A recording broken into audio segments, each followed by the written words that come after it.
Hello बच्चों, नमस्कार। मैं हूं सत्यम और आप सभी का स्वागत है आपके अपने परिवार फिजिक्स वाला पर।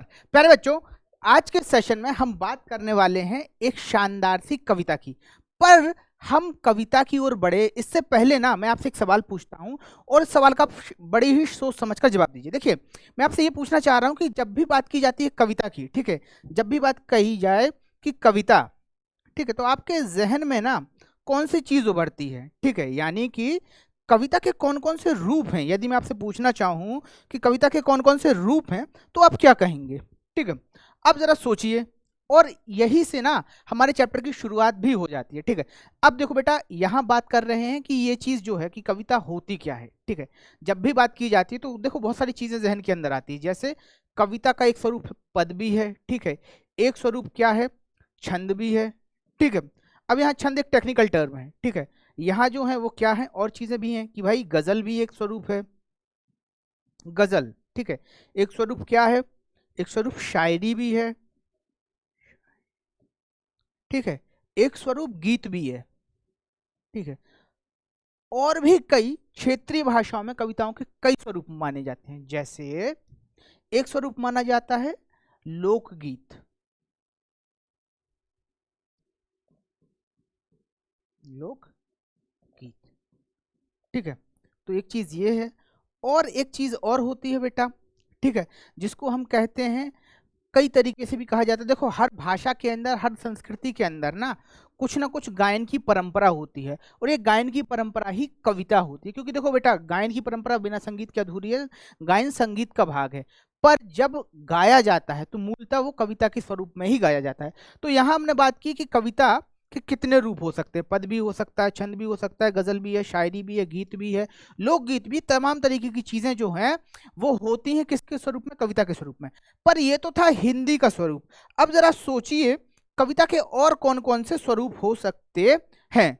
तो बेटा, यहाँ ना हम बात कर रहे हैं कविता के एक और स्वरूप की, जिसको कहा जाता है वाक। अब ये वाक है क्या भला? ठीक है, ये जहन में जरूर आया होगा कि भाई वाक क्या है, वाक क्या है।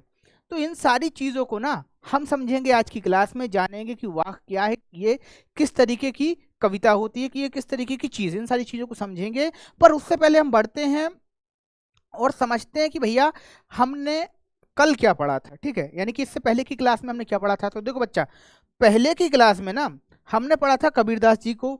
ठीक है, कबीरदास को हमने पढ़ा था। ठीक है, और कबीरदास के हमने कौन कौन सी चीजें पढ़ी थी? कबीरदास के अंदर हमने पढ़े थे शबद, ठीक है, और पढ़ी थी साखियां,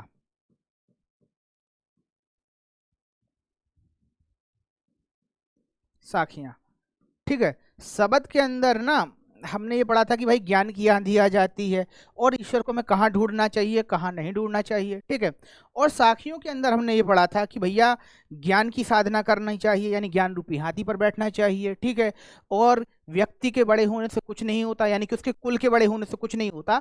बड़ा होता है उसका कर्म, यानी कि वो जिस तरीके से व्यवहार करता है, जिस तरीके से जीवन जीता है, वो सारी चीजें बड़ी होती हैं। तो बेटा, ये जो था ना, ये जो कबीरदास जी थे, इनकी जो कविताएं थी उनको हमने पढ़ा था पिछले सेक्शन में। अब आज हम बात करने वाले हैं कि आज हम क्या पढ़ने वाले हैं। तो देखो बच्चा, आज हम पढ़ेंगे वाक, जो कि एक तरीके की साहित्यिक रचना है। और ये रचना किसके अंदर की जाती है?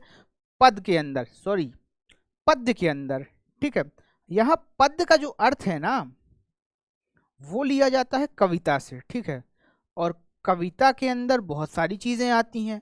अब ये भाई आपके जहन के अंदर एक चीज और आ रही होगी कि ये वाक जो है वो किस चीज की रचना है। देखिए, कवि, हिंदी कविता के अंदर तो हम कविता को कविता ही कहते हैं, पर वाक क्या है, ये चीज जरूर जहन में आ रही होगी। तो यहां मैं बता दूं कि वाक जो है वो कश्मीरी शैली है। ठीक है, ठीक है, कश्मीर की शैली है। ठीक है, तो ये था वाक का परिचय। आज हम फिर बात करते हैं कि हम क्या क्या पढ़ने वाले हैं। तो देखो बेटा, यहाँ ना सबसे पहले हम जानेंगे लेखक परिचय। ठीक है, फिर जानेंगे पाठ का सारांश या पाठ की व्याख्या, और फिर बढ़ेंगे प्रश्नोत्तरों की तरफ, क्योंकि बिना प्रश्नोत्तरों के तो पाठ अधूरा ही होता है। तो इस तरीके से यहाँ हम इन सारी चीजों को समझेंगे। अब बेटा बढ़ते हैं वाक शैली की तरफ। तो देखो होता क्या है, कि वाक एक प्रसिद्ध शैली है जो कि कश्मीर के अंदर प्रयोग में लाई जाती है, कश्मीरी शैली इसको माना जाता है। अब यहाँ एक चीज और समझ लो, इस शैली का प्रयोग किया था हमारी लेखिका ने, हमारी प्रिय कवयित्री ने, जिनका नाम है लल्लद। इन्हें साहित्य जगत में लल्लेश्वरी के नाम से भी जाना जाता है या लोरीफा के नाम से भी जाना जाता है। ठीक है, यहाँ इनके दो नाम बहुत प्रचलित हैं। एक कश्मीरी के अंदर एक नाम है जिसको कहते हैं लल्लद, जो आपके चैप्टर में बताया गया है। ठीक है, फिर एक नाम है लल्लेश्वरी, दूसरा नाम जो है वो है लोरीफा। तो बेटा ये कहने कहने के अंतर से इनका जो कई तरीके से नाम उच्चारित किया जाता है। अब बात करते हैं इनके जन्म की। तो प्यारे बच्चों, इनका जन्म हुआ था 1320 के अंदर। ठीक है, और कहाँ हुआ था? तो भैया इनका जन्म हुआ था कश्मीर स्थित पामोर या पंपोर के अंदर। कहाँ हुआ था? सिमपुरा गांव में। ठीक है, और इनकी जो मृत्यु हो जाती है ना, वो हो जाती है बेटा करीबन करीब 1391 के आसपास। अब यहाँ एक चीज ये समझ लो कि भाई ये महत्वपूर्ण क्यों है। देखो, जिस तरीके से मीरा के पद होते हैं, इनकी जो रचनाएं हैं ना, वो वाक शैली के अंदर की जाती है। वाक जो है एक प्रसिद्ध शैली है। ठीक है, और ये कश्मीर की प्रसिद्ध शैली है। ठीक है, इस बात को नोट कर लीजिएगा। ये हो सकता है कि आपसे 1 मार्कर में पूछ लिया जाए कहीं कि वाक क्या है, तो आपको बताना पड़ेगा कि ये काव्य की शैली है। जिस तरीके से कबीर के दोहे होते हैं, ठीक है, गिरधर की कुंडलियां होती हैं, रसखान के सवैये होते हैं। ठीक है, उसी तरीके से एक प्रसिद्ध शैली है वाक, जिसमें हमारी लेखिका, जिनका नाम है लल्लद यानी कि लल्लेश्वरी, वो जो है वो काव्य रचना करती हैं। ठीक है, अब भाई इनकी काव्य रचना का मूल स्रोत क्या है, यानी कि प्रेरणा क्या है? तो भैया देखो, इनकी काव्य रचना जो है ना, वो बाह्य आडंबरों का विरोध है। ठीक है, और ईश्वर के प्राप्ति का रास्ता बताती है कि भाई एक साधक जो है वो ईश्वर के प्रति किस तरीके के भाव रखता है। तो इन सारी चीजों को हम कविताओं के अंदर सीखेंगे और समझेंगे। चलिए बच्चा, बढ़ते हैं आगे। तो हमारा जो पहला वाक है, यानी कि जो हमारा पहला पद है, वो इस प्रकार से है। रस्सी कच्चे धागे की खींच रही मैं नाव, जाने कब सुन मेरी पुकार, करे देव भव सागर पार, पानी टपके कच्चे कच्चे सकोरे, व्यर्थ प्रयास हो रहे मेरे, जी में उठती रह रह हूँ, घर जाने की चाह है घेरे। तो बेटा यहाँ ना एक शानदार सा पद दिया गया है। सबसे पहले इसका अर्थ समझ लो कि भाई ये इस पद का मूल अर्थ है क्या, यानी कि कौन कौन सी ऐसी बातें हैं कि जो इस पद के अंदर में बताई गई। पर उससे पहले इसके हम कठिन अर्थों का अर्थ समझते हैं, यानी कठिन शब्दों का अर्थ समझते हैं। तो देखो, सबसे पहले एक शब्द आता है भवसागर। ठीक है, भवसागर का जो अर्थ है वो निकलता है किससे? संसार से। ठीक, ये क्लियर हो गया। फिर बात करते हैं सकोरे से। सकोरा यानी मिट्टी का बर्तन, मिट्टी का बर्तन। ठीक है, या कटोरा, वो भी किसका? मिट्टी का। ठीक है, फिर हुक मतलब क्या होता है? देखो, हुक का ना एक अर्थ निकाला जाता है जिस तरीके से कभी कभी मन के अंदर कोई चीज को लेकर एकदम से जागृति आती है। ठीक है, कि भाई आप कोई किसी चीज को भूल जाते हैं और फिर अचानक से याद आता है, अरे वो चीज या वो वाली बात। तो इस तरीके से जब भी आपके मन में ना किसी चीज को ध्यान आता है बहुत तीव्र तरीके से, उसको हुक कहा जाता है। ठीक है, इसको तृष्णा भी कह सकते हैं या इच्छा भी कह सकते हैं। ठीक है, इच्छा भी इसे कहा जाता है। ठीक है, इसे तृष्णा भी कहा जा सकता है। ठीक है, तो कुछ ऐसी जो शब्द हैं वो हुक के पर्यायवाची के रूप में प्रयोग किए जाते हैं। अब बात करते हैं कविता के मूल अर्थ की, यानी कि वाक के मूल अर्थ की। वाक में क्या कहा जा रहा है? तो देखिए, पहली लाइन ये कहती है, रस्सी कच्चे धागे की खींच रही मैं नाव, यानी कि मैं कच्चे रस्सी से नाव खींच रही हूँ। तो देखो, यहाँ ना कहने का सेंस ये बताया गया है कि कच्ची रस्सी जो होती है वो बहुत ज्यादा मजबूत नहीं होती, कभी भी टूट जाती। थोड़ा सा ही आप जोर लगाइए, रस्सी टूट गई। और इस कच्ची रस्सी के सहारे मैं नाव खींच रही हूँ। अब यहाँ ना दो चीजें आई हैं कि भाई एक तो रस्सी, ठीक है, और एक नाव। तो यहाँ एक गुप्त बात भी बताई गई है, यहाँ एक उपमा भी दी गई है कि जो रस्सी है ना, वो है सांसों का प्रतीक। किसका? सांसों का। ठीक है, और नाव जो है ना, वो है जीवन का प्रतीक। ठीक है, यानी कि जिंदगी का प्रतीक। तो भैया कवयित्री यहाँ ये कह रही है कि मैं अपनी सांसों के माध्यम से जो है ना वो अपनी जिंदगी को ढो रही हूँ, और जो सांसें हैं वो कच्ची रस्सी के समान है, यानी कि आज चल रही हैं पर भरोसा नहीं कि आगे चलती रहेंगी, कभी भी जो है वो टूट सकती हैं, यानी कि जीवन जो है वो कभी भी नष्ट हो सकता है। ठीक है, अब आगे बात करती है लेखिका, जाने कब सुन मेरी पुकार, करे देव भव सागर पार। तो भैया देखो, लेखिका आगे बताती हैं कि ना जाने कब जो प्रभु हैं यानी कि जो ईश्वर हैं, और यहाँ देव का जो अर्थ लिया जा रहा है वो लिया जा रहा है भगवान शिव से। तो कवित्री ये कहती हैं कि ना जाने कि भगवान शिव जो हैं वो कैसे हैं और कब मुझे मेरी पुकार सुनेंगे, ठीक है। और जब तक मेरी पुकार नहीं सुनेंगे तो मैं क्या करूंगी। तो भाई यही कवित्री का भाव है कि जल्दी से जल्दी जो है वो ईश्वर मेरी पुकार सुन ले, और इस भव सागर से मतलब इस संसार से, और संसार से भी यहाँ ना एक सटीक अर्थ बैठता है कि जन्म और मृत्यु के बंधन से मुझे तार दें, ठीक है, यानी कि मुझे इस संसार से तार दें, ठीक है। फिर अगली लाइन में कवित्री बताती हैं कि पानी टपके कच्चे सकोरे व्यर्थ प्रयास हो रहे मेरे, ठीक है। अब यहाँ एक बात कहती है कि भैया पानी जो टपक रहा है वो कच्चे सकोरे में टपक रहा है, और सारे प्रयास जो हैं वो मेरे व्यर्थ हो रहे हैं। अब यहाँ एक चीज और है, जो छुपा हुआ अर्थ है वो समझ लो। कच्चे सकोरे का जो अर्थ लिया गया है ना, वो लिया गया है शरीर से, ठीक है। अब यहाँ इस बात को समझो कि कच्चा सकोरा जो है वो क्या है, शरीर, ठीक है। और व्यर्थ हो रहे प्रयास मेरे, तो ईश्वर प्राप्ति की इच्छा बताई जा रही है कि ईश्वर प्राप्ति की इच्छा या प्रयास, ठीक है। तो यहाँ ये चीज बताई जा रही है कि भाई कवित्री बता रही है कि पानी टपके कच्चे सकोरे, यानी कि जो पानी है यानी कि जो जीवन है वो क्षण प्रति क्षण हाथ से छूटा जा रहा है। ये जो शरीर है वो कमजोर होता जा रहा है धीरे धीरे, और जितने भी मैंने प्रयास किए थे ईश्वर को पाने के कि ईश्वर की प्राप्ति मुझे बहुत सहजता में हो जाए, मैं ईश्वर को पालूं, पर ईश्वर मुझे प्राप्त हो नहीं रहा है, ठीक है।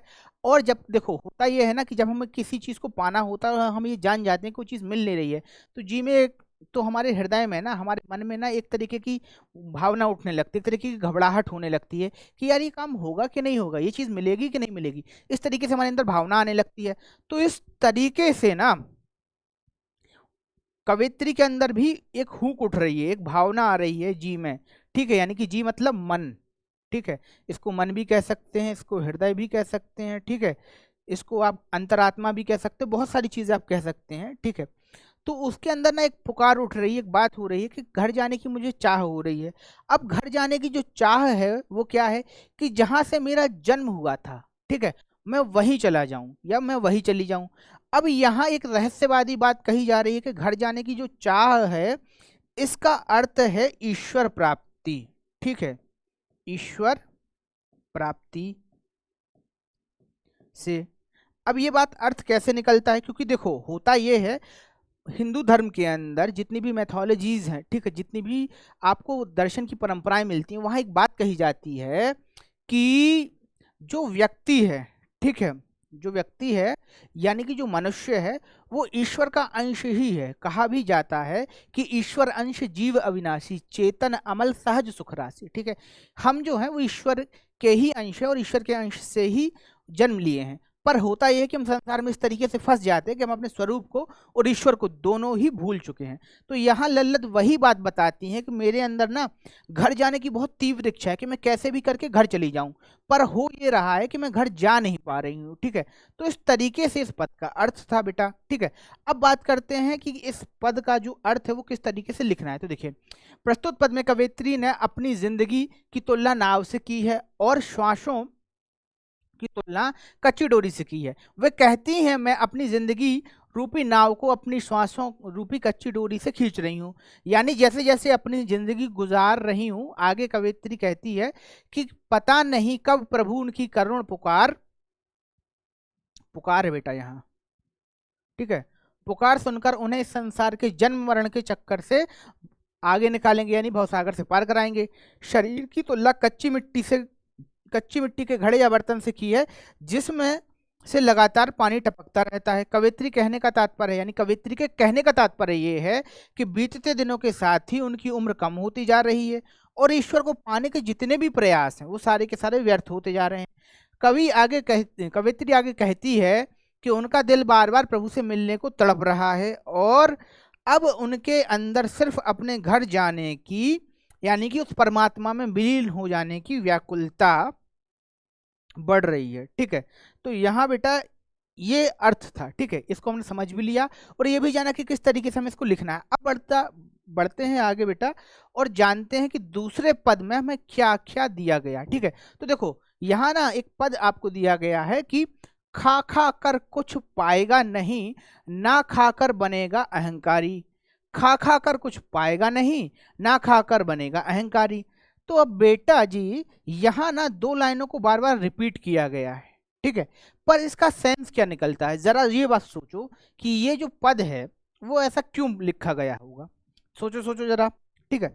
अब जरा अगर आपने सोच लिया हो तो अपनी सोच को ना इसके आंसर से मिलाओ, ठीक है, कि ऐसी बात क्यों कही गई होगी। होता यह है बच्चा कि यहाँ कवित्री ये बात कह रही है, खा खा कर जो अर्थ निकलता है ना, खाकर, वह अर्थ निकलता है भोग विलास कर कर, ठीक है।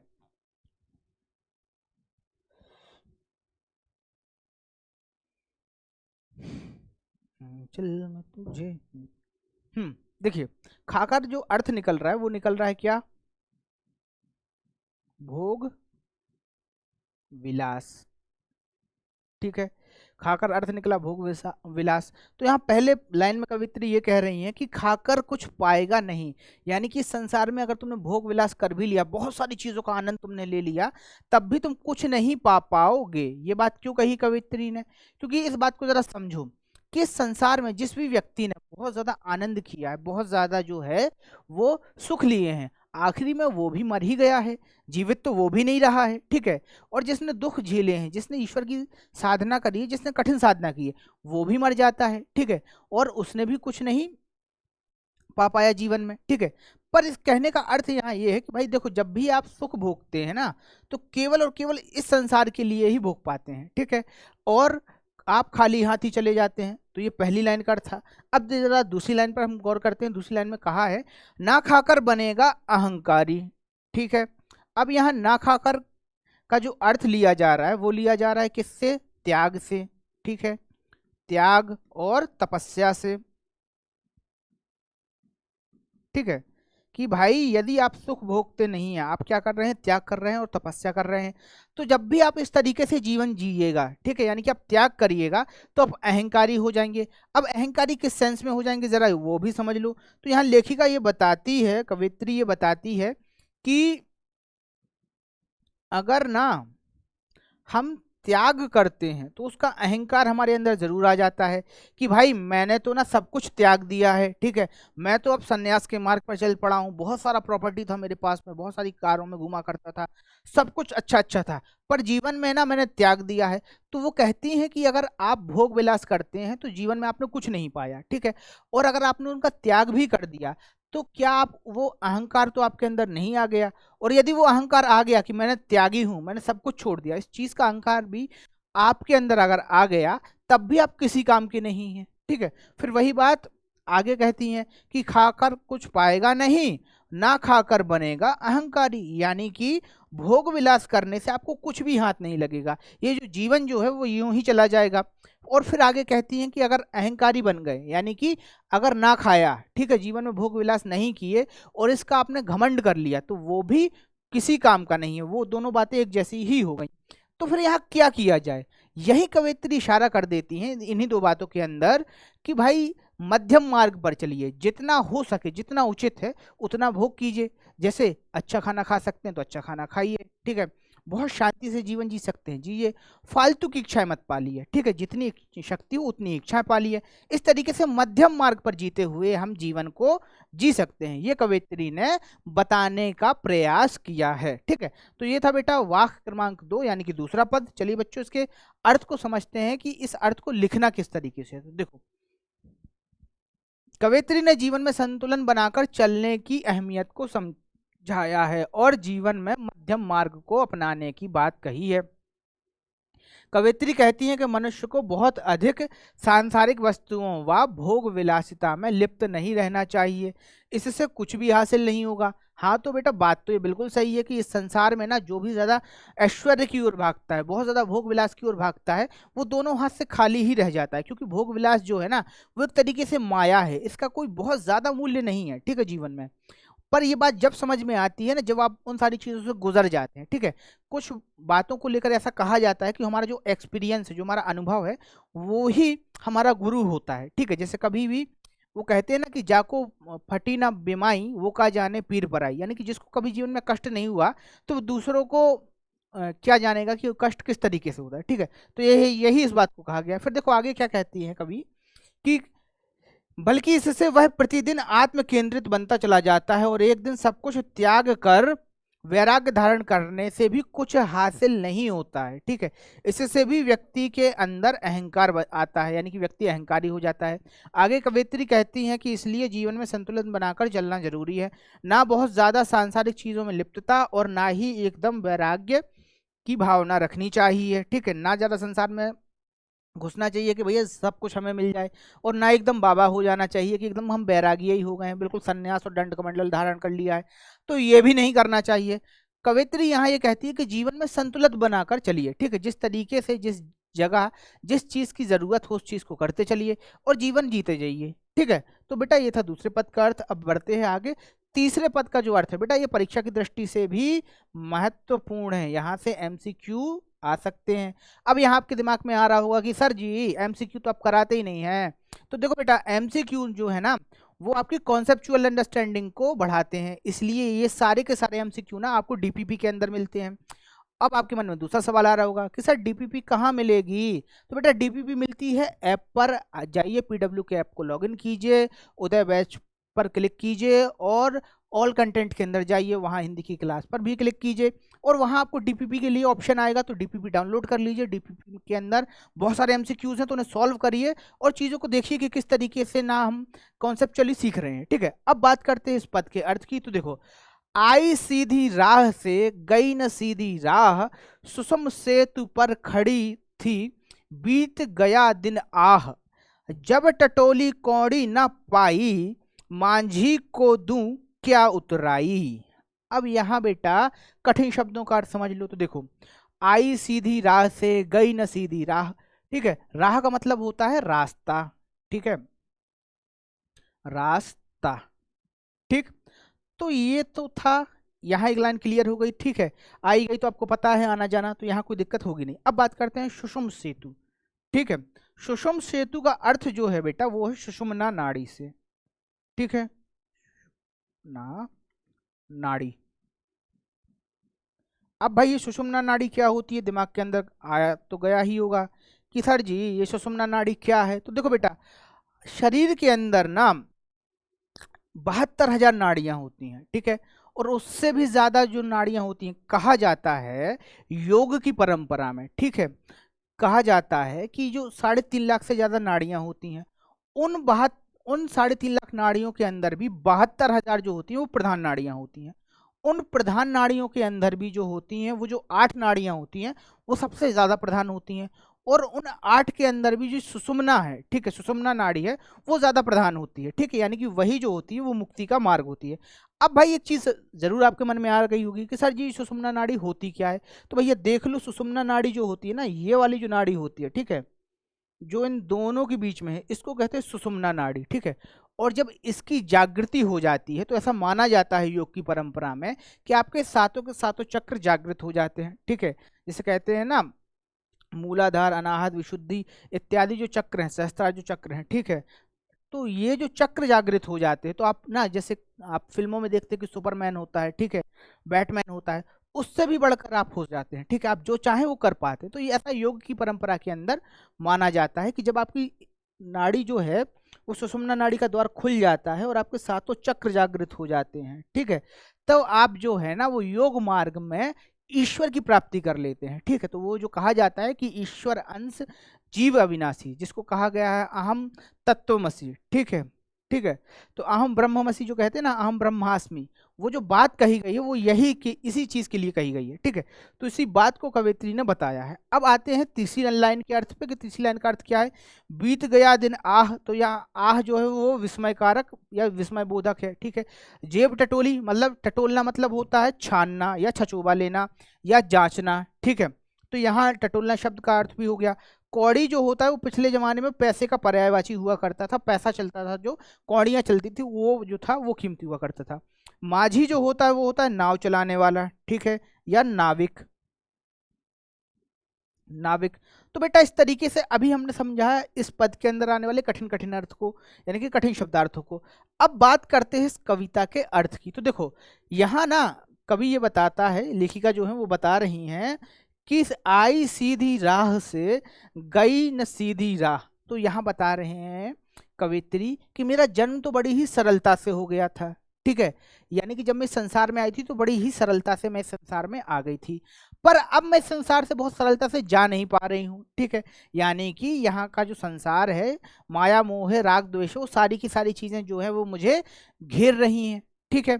फिर क्या है, सुषुम सेतु पर खड़ी थी मैं। अब भाई सुषुम सेतु का अर्थ होता है सुषुम्ना नाड़ी, और यहाँ सुषुम सेतु का अर्थ लिया गया है हठ योग से, ठीक है।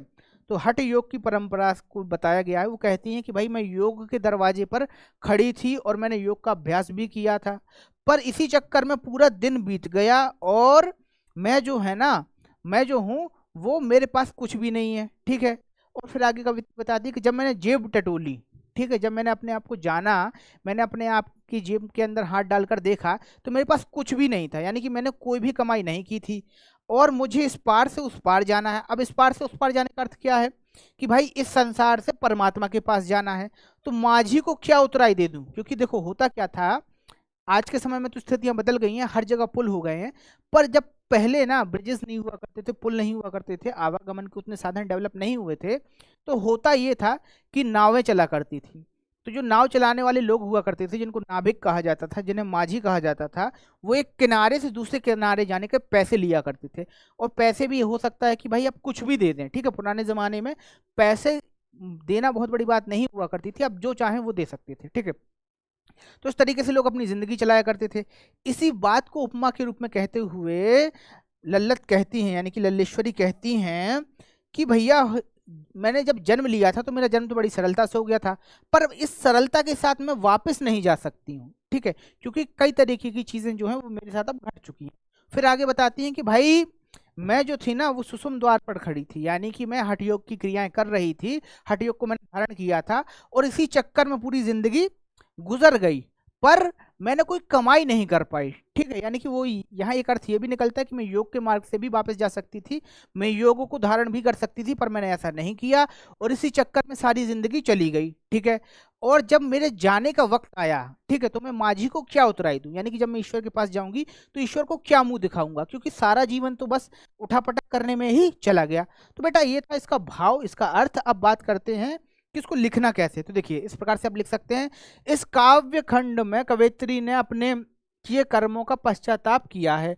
वो कहती हैं कि जब वो इस दुनिया में आई थी, जब उन्होंने जन्म लिया था, तब उनका जन्म एकदम पवित्र और निर्मल था। तो वही बात था कि एकदम सरल तरीके से उनका जन्म हो जाता है। उनके मन में किसी के प्रति राग द्वेष या भावना नहीं थी, लेकिन अब जब जाने का समय आ गया है तो उनका मन छल कपट, भेदभाव और सांसारिक मोह माया के बंधनों से भर गया है। तो बेटा ये होता ही है, आपने बच्चों को देखा होगा कि बच्चे जो होते हैं ना बड़े ही प्यारे प्यारे, बड़े ही सुंदर होते हैं, ठीक है, और उनका जो मन होता है वो किसी पर भी यूं ही आ जाता है, ठीक है, और आपका मन भी जो है वो बच्चों के प्रति ऐसे ही बड़ा ही निश्चल हो जाता है, ठीक है।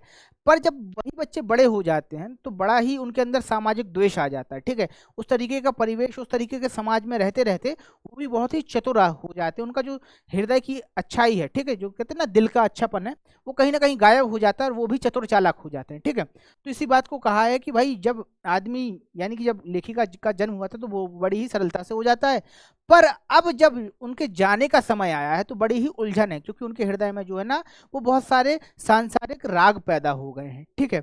अब आगे लेखिका बताती हैं कि यही भक्ति के मार्ग को चुनने के बजाय हठ योग के मार्ग को चुन लिया। देखो होता ये है कि भक्ति जो है ना वो बहुत ही सरल मार्ग है, ठीक है। अब और हठ योग जो है वो कठिन क्रियाओं का दौर है, ठीक है। तो कहा भी जाता है, ठीक है, बलश्च हटा, मतलब बल के साथ हट करना चाहिए। और बल के साथ हट कब करना चाहिए, जब आप अपने शरीर पर काबू करना चाहें। तो उस तरीके से वो कहती हैं लेखिका कि मैं चाह रही थी कि मैं ईश्वर की प्राप्ति करूं योग के मार्ग से, पर इसमें बहुत सारा समय बीत गया, जबकि मैं क्या कर सकती थी, मैं भक्ति करके भी ईश्वर को पा सकती थी, ठीक है। और अब उन्हें इस गलती का प्रयास हुआ, मतलब इस गलती का आभास हुआ कि भाई ये तो बहुत बड़ी गलती हो गई कि मैं कुंडली जागरण के चक्कर में पड़ गई, मैं हठ योग की क्रियाओं में पड़ गई और मैं ईश्वर को उस तरीके से नहीं पा पाई, ठीक है, जिस तरीके से मैं पाना चाह रही थी। और अब मेरा जीवन का जो अंत है वो निकट है और अब मैं दोनों हाथ से खाली हूँ, ठीक है, कि भाई मेरे पास कुछ भी नहीं है और पुण्य कर्म करने का जो समय है वो भी नष्ट हो गया। तो इस तरीके से मैं जीवन में खाली हूँ। अब जब मैं मरकर ऊपर जाऊंगी, यानी कि जब मैं ईश्वर के पास जाऊंगी, तो उन्हें किस तरीके से मुंह दिखाऊंगी या कैसे मैं ईश्वर को प्राप्त करूंगी, ठीक है। तो ये था बेटा इस पद का भाव। चलिए बढ़ते हैं आगे अगले पद पर। अगले पद में ये बताया गया है, थल थल में बसता शिव है, भेद ना कर क्या हिंदू मुसलमान, ज्ञान है तो स्वयं को जान, यही है साहिब से पहचान, ठीक है। तो भैया वो ये कह रहे हैं कि ठीक है, इस संसार में जो है वो हर जगह शिव है, ठीक है, यानी कि ईश्वर जो है वो सब जगह विद्यमान है। कहा भी जाता है कि हरि व्यापक सर्वत्र समाना और प्रेम ते प्रगट होए भगवान, ठीक है। यही वो दौर है कि भाई कहा गया है रामचरितमानस के अंदर कि ईश्वर जो है वो कण कण में व्याप्त है, भगवान जो है वो हर जगह व्याप्त हैं और केवल प्रेम भावना के कारण ही वो प्रकट होते हैं, ठीक है। इसी बात को ऐसे भी कहा जाता था, ठीक है, जिसको हमने पहले भी बताया आपको कि हरि व्यापक सर्वत्र समाना प्रेम ते प्रकट हो ही में जाना, ठीक है। तो ये बात कही गई है। अब देखो होता क्या है, आगे कवित्री बताती हैं कि ज्ञानी वही है जो स्वयं को जाने, ठीक है, और यही साहिब से पहचाने। कि भाई जब आप अपना आत्म अवलोकन करते हैं, ठीक है, जब आप अपना आत्म अवलोकन करते हैं, जब आप अपने स्वयं को जानने लगते हैं। अब यहाँ स्वयं को जानना मतलब अपने शरीर को या अपने मन को जानना नहीं है, उस भाव को जानना है जिस भाव में ये कहा जाता है कि हम जो हैं वो ईश्वर के अंश हैं, यानी कि अपने आंतरिक स्वरूप को जानना है, ठीक है। जीव की जागृति यहाँ जो है वो मूल भाव है। अब देखिए बच्चा, इसका व्यापक अर्थ किस प्रकार से हो सकता है। कवित्री कहती हैं कि ईश्वर कण कण में बसता है, वह सबके हृदय में मौजूद है, इसीलिए हमें हिंदू मुसलमान का भेदभाव नहीं पालना चाहिए, यानी कि अपना मन जो है वो हिंदू मुसलमान जैसी चीज़ों के अंदर नहीं लगाना चाहिए, ठीक है।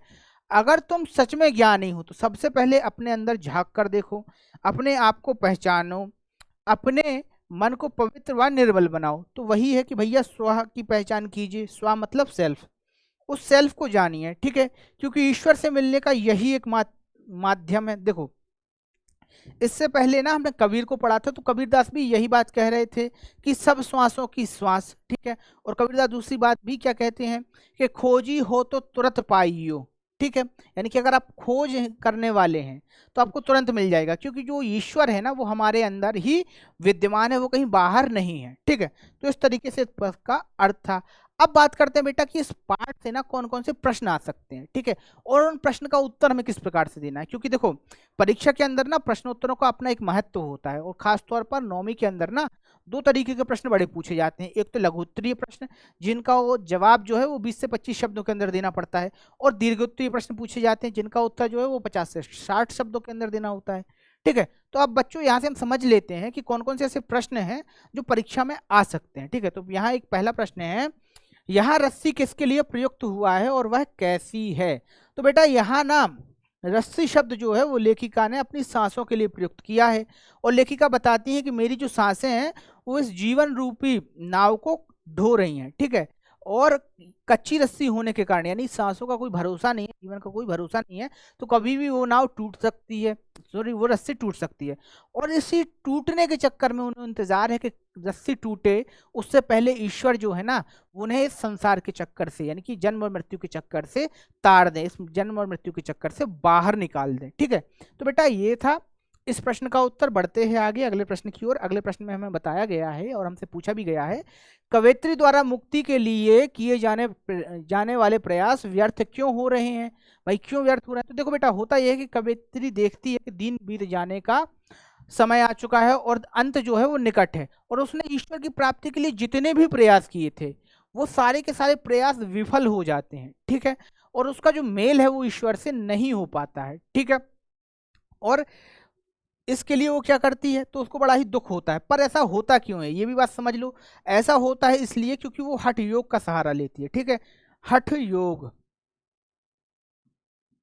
हठ योग का वो सहारा लेती है। और यहाँ एक बात समझ लो कि योग की क्रियाएं जो है ना वो बहुत ही कठिन होती हैं, इसलिए वो सहज तरीके से ईश्वर को प्राप्त नहीं कर पाती है, ठीक है। और जबकि वो कहती है कि यार अगर मैं योग की अपेक्षा भक्ति करती है, ठीक है, तो शायद ईश्वर मुझे प्राप्त हो जाते हैं, ठीक है। तो इस प्रकार से प्रश्न का उत्तर भी हमने जाना। अब बात करते हैं बेटा अगले प्रश्न की। अगले प्रश्न में पूछा गया है कवयित्री का घर जाने की चाह से क्या तात्पर्य है। तो देखो बेटा कवयित्री का ना घर जाने की चाह से यही तात्पर्य है कि वो अपने जो जीवन है ना इससे पहले कि उसकी जो सांसें हैं, जो सांसें जो हैं वो कच्ची रस्सी के समान है, तो कच्ची रस्सी नाव ढो रही है, इससे पहले कि रस्सी टूटे यानी कि जीवन की लीला समाप्त हो, वह अपने घर चली जाए। घर यानी होता है ईश्वर से मिलन, ठीक है, ईश्वर की प्राप्ति और इस संसार से आवागमन के चक्र से मुक्ति हो जाना। तो यही कवयित्री कह रही है कि संसार का जो चक्र है, बार बार आने का, बार बार जाने का, बार बार जन्म लेने का और बार बार मृत्यु कर होने का, इस सारे चक्र से वो गुजर जाए, ठीक है, यानी कि वो ईश्वर की प्राप्ति उसे हो जाए और जन्म मरण रूपी भव सागर से पार उतर जाए, ठीक है। तो बेटा ये इस प्रश्न का उत्तर था। चलो बढ़ते हैं आगे अगले प्रश्न की ओर। अगला प्रश्न है भाव स्पष्ट कीजिए। अब भाई भाव स्पष्ट करने में क्या है, तो देखो पहला पूछा गया है जब जेब टटोली कौड़ी ना पाई। तो देखो होता ये है कि ये संसार में फंस जाती है, माया के अंदर राग द्वेष उन सारी चीजों में फंसी रहती है कवयित्री, और इसी क्रम में होता है कि जब उसकी आयु समाप्त हो जाती है, ठीक है, उसने सहज भाव से भगवान की भक्ति तो करी नहीं थी, तो जब उसकी आयु समाप्त हो जाती है तो वो ये देखती है कि हठ योग का सहारा लेने के कारण उसे ईश्वर की प्राप्ति भी नहीं हुई है और उसका जीवन भी समाप्त होने को है। तो इस तरीके से उसे पता चलता है कि उसके हाथ में ना ही पुण्य रह गया है और ना ही ईश्वर प्राप्ति उसे हुई है, ठीक है, ईश्वर प्राप्ति नहीं हुई है, ठीक है। तो इस तरीके से उसे विक्षोभ होता है, ठीक है। अब बढ़ते हैं बेटा आगे अगले प्रश्न पर। अगला प्रश्न है खा खा कर कुछ पाएगा नहीं, ना खा कर बनेगा अहंकारी।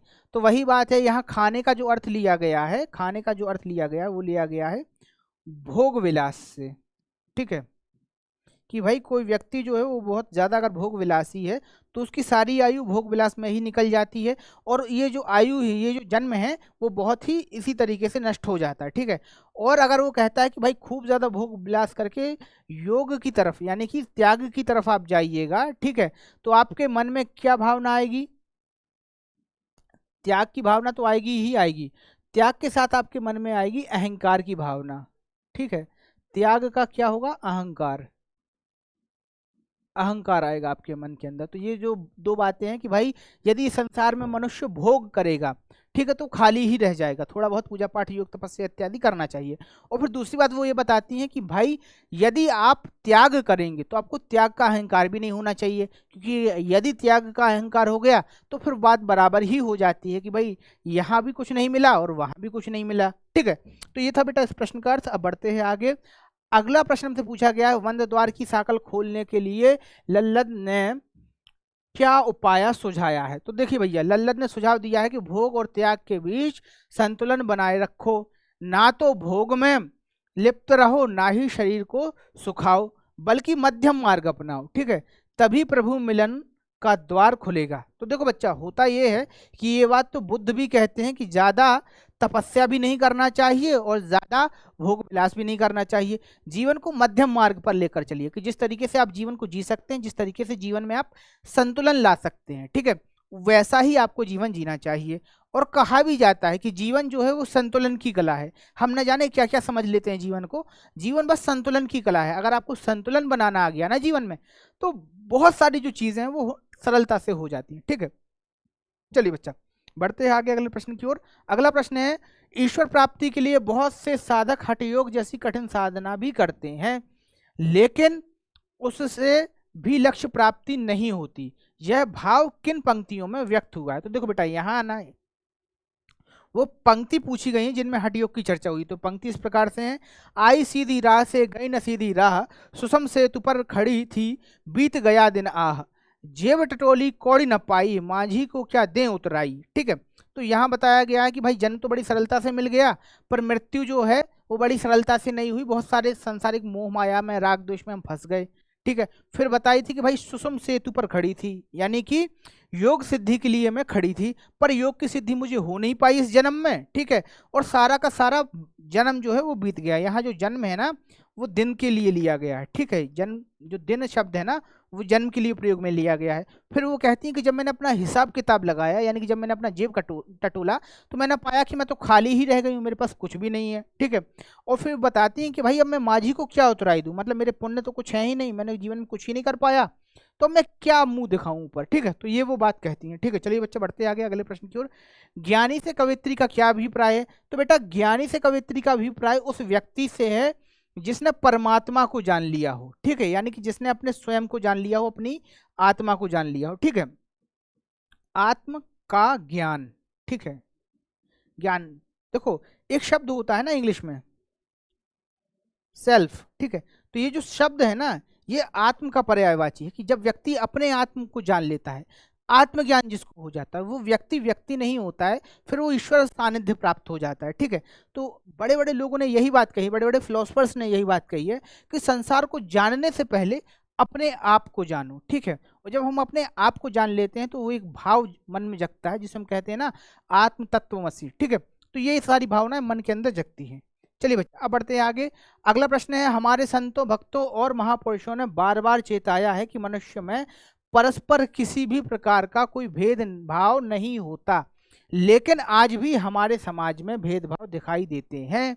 अब इस कथन को लेकर आपको ना अगले कथन की व्याख्या करनी, जैसे कथन क्रमांक का है, अपनी दृष्टि से, यानी आपकी दृष्टि में इस कारण देश और समाज को क्या हानि हो रही है। तो बेटा देखो होता क्या है, जब भी भेद होता है, ठीक है, जब भी किसी जाति में, किसी संप्रदाय में, किसी धर्म में भेद होता है, तब होता क्या है कि दो लोग आपस में बट जाते हैं, दो प्रकार के संप्रदाय आपस में बट जाते हैं, दो जातियां आपस में लड़ने लगती हैं। और जब भी लड़ाई होगी, तो देखो बेटा जब भी घर के अंदर लड़ाई होती है ना, तो घर तो टूट ही जाता है। जैसे हम देख पा रहे थे 47 के दौर में, कि जब हिंदू मुसलमान वाला ये जो कम्युनल एंगल जागा था, तो होता क्या है कि देश का बंटवारा हो जाता है, और देश का बंटवारा किस आधार पर होता है, हिंदू मुस्लिम वाले एंगल पे हो जाता है, ठीक है।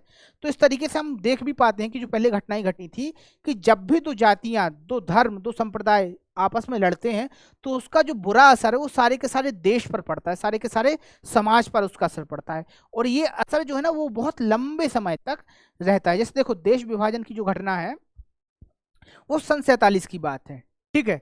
और उस दौर का प्रभाव आज भी है।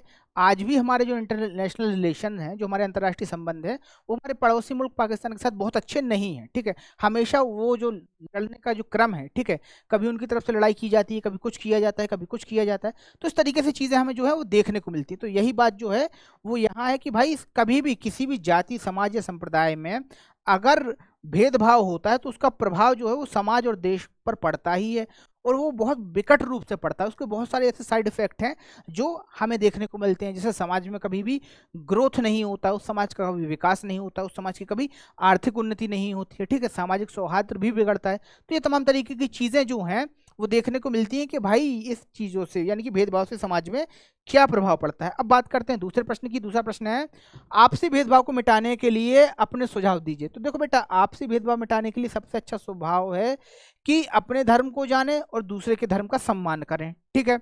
कट्टरता जैसी चीजों का बिल्कुल भी अनुपालन ना करें, यानी कि कट्टर बिल्कुल मत बने। हर व्यक्ति की भावना को समझने का प्रयास करें कि ये व्यक्ति ऐसा क्यों है। साथ ही साथ ये बात भी समझना चाहिए कि हर चीज का कोई ना कोई महत्व होता है, कोई भी चीज इस सृष्टि में फालतू नहीं है, तो कोई भी चीज यूं ही नहीं है, ठीक है।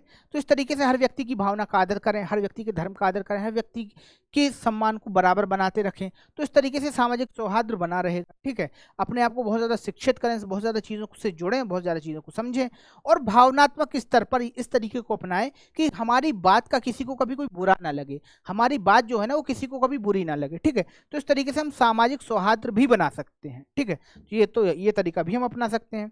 चलिए बच्चों ये था आज का चैप्टर। आज के चैप्टर में ना हमने कौन कौन सी चीज़ें पढ़ी ये एक बार हम क्विकली रिवाइज कर लेते हैं। तो सबसे पहले हमने जाना वाक के बारे में कि वाक क्या होता है। वाक जो है ना एक शैली है। कौन सी शैली है? काव्य की शैली, यानी कि कविता की शैली है, ठीक है। और इसका प्रयोग किसने किया था? इसका प्रयोग किया था लल्लद या ललेश्वरी ने, ठीक है। यहाँ ना ये वाक क्या है, 4 वाक हमने पढ़े थे। तो पहले वाक में ये बताती हैं कवित्री कि भाई ये जो संसार है वो नाव के समान है, ठीक है, कच्ची रस्सी और नाव, रस्सी और नाव का उदाहरण देती हैं। ठीक है, कि जो मेरी सांस है वो नाव रस्सी के समान है और जीवन जो है वो नाव के समान है, और भैया मैं जल्दी से जल्दी संसार से पार जाना चाह रही हूँ। ठीक है, फिर आगे बताती हैं कवियत्री खाने वाला उदाहरण देकर कि भाई अगर बहुत ज़्यादा आदमी भोग करता है तब भी कुछ नहीं मिलता, बहुत ज़्यादा तपस्या करने लगता है तब भी व्यक्ति जो है वो खाली हाथ ही रह जा सकता है, उसे मध्यम मार्ग पर चलना चाहिए, ये चीज़ बताती हैं। फिर आगे बताती हैं कि भाई जो हठ योग की साधना है वो सारी चीज़ें भी जो होती हैं वो बहुत कठिन साधना होती है, तो इस कठिन साधना में फंसकर वो जीवन के सरल तत्व को पाना से रह जाती हैं। ठीक है, तो ये कुछ बातें थी जो हमने रिवीजन के माध्यम से समझी, इनको हमने व्यापक रूप से चैप्टर में पढ़ा ही है। तो बच्चों अब है आपकी बारी, यदि आपकी कोई जिज्ञासा है, कोई क्वेरी है, चाहे इस चैप्टर से जुड़ी हुई हो, चाहे प्रीवियस चैप्टर से जुड़ी हुई हो, कोई भी चीज़ अगर आपको पूछना है तो बच्चों आप पूछ सकते हैं। अच्छा यहाँ ना एक चीज़ और मैं आपको बताता हूँ चलते चलते, जिन बच्चों का बार बार ये क्वेरी आ रहा है ना कि सर 10th का क्लास स्टार्ट कर दो, 10th का क्लास स्टार्ट कर दो, तो 10th का क्लास बेटा ऑलरेडी ऐप पर स्टार्ट है, आपको उड़ान बैच पर जाना है, क्लिक करना है, आप उड़ान बैच ले सकते हो, वहाँ आप चीज़ों को समझ सकते हैं। ठीक है, 10th का क्लास उड़ान बैच के अंदर चल रहा है। ठीक है, तो ये था बेटा आज का सेशन। इस सेशन के अंदर आपको कोई भी जिज्ञासा, कोई भी चीज़ आपको पूछनी हो तो कमेंट बॉक्स आपके लिए खुला है, सारे समाधानों का, सारी जिज्ञासाओं का उचित समाधान किया जाएगा। ठीक है, तो तब तक के लिए बने रहिए पीडब्ल्यू परिवार के साथ। धन्यवाद।